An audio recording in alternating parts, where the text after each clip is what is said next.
All right, so today we're going to be talking about unit rates. We are going to start off with our essential question, or why we're learning this, and that is to find out why are unit rates useful. We're going to start off with some vocabulary and definitions here. So first thing that we need to know what a rate is. A rate is a ratio that compares two quantities measured with different units. So that's what we've been talking about for the last week. Apples to bananas, money to oranges. These are two things that are not the same thing, but we're going to compare if I have this many pens and I have this many pencils. A unit is when you have one of something. So there's only one. So if I have one pencil, how many pens should I have based on the rate? Unit of measurement is something we are familiar with, and it is a description of how something is being measured. So we don't think of it this way necessarily, but let's write down some examples. So examples are like how long it is, the length, miles, inches, feet, yards, how much time it took, seconds, minutes, hours, days, the volume of a drink. Did it fill up a gallon jug? Did it fill up a tiny water bottle? Did it fill up a cup of a cup, or did it fill up a swimming pool? The other way we measure is also money. So how much dollars, cents, and then how different denominations, so like the peso versus the dollar. These are all units of measurement. Now, knowing that a unit is one of something, and we're taking something that compares two different units, a unit rate is where we find a rate that has a comparison to one, or it has a rate that has a denominator of one.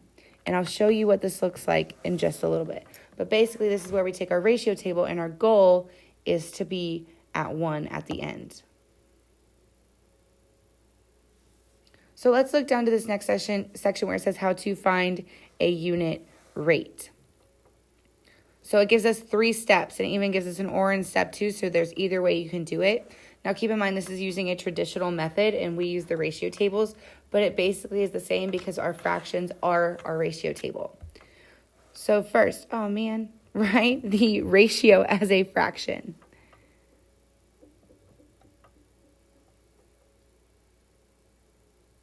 We are used to this because we put it in our ratio table. Step 2, we're going to reduce the fraction so that the denominator is 1, or we divide the numerator by the denominator. And I will show you what this looks like when we get to the ratio table part of it in the example. So we're going to make sure that our denominator, or the bottom number, is a 1. That also makes it a lot easier to get to that number because we already know what number to get there with. Step 3, rewrite the ratio with the same units of measurement, but the quotient from step 2. So the answer from step 2, remember quotient is just a word for answer with division, and the numerator as 1. Again, I will show you what this means. So we're going to write it as a fraction first in our ratio table. Then we're going to get that to 1, the denominator to 1. So that's our goal. So we have to figure out how to get there. And then we write that as a ratio, especially the words are very important here.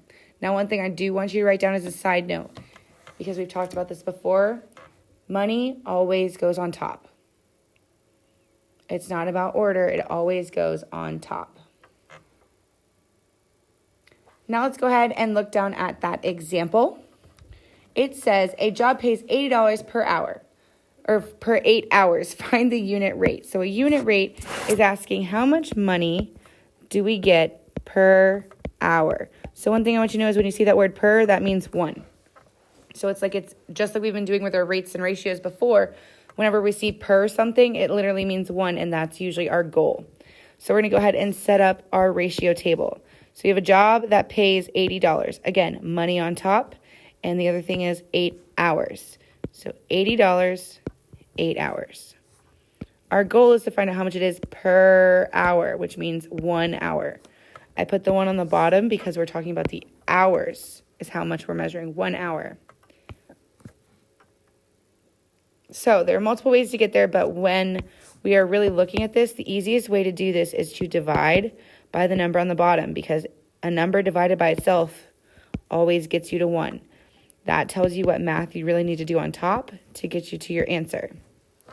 So 80 divided by 8, if I use my multiplication chart, I know that anything times 10 is that number with a 0. So that means that this number would have to be a 10. The unit rate is what we found.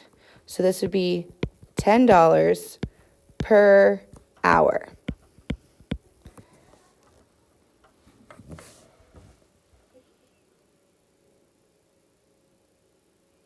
Then there's this little summary piece right here, and we're going to go ahead and fill that in. I'm going to kind of erase what I've already gotten here.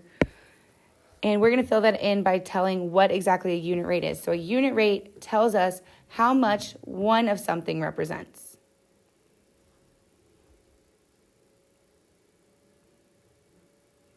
Finding a unit rate is usually a lot faster than finding other equivalent rates and ratios like we did last week. So it does tend to come on quicker. The word per is your key word here because it tells you what is going to get the number 1 and which side it goes to. Money always goes on top. And just pay attention to the words and what it says because that tells you everything you need to know about how to answer these questions.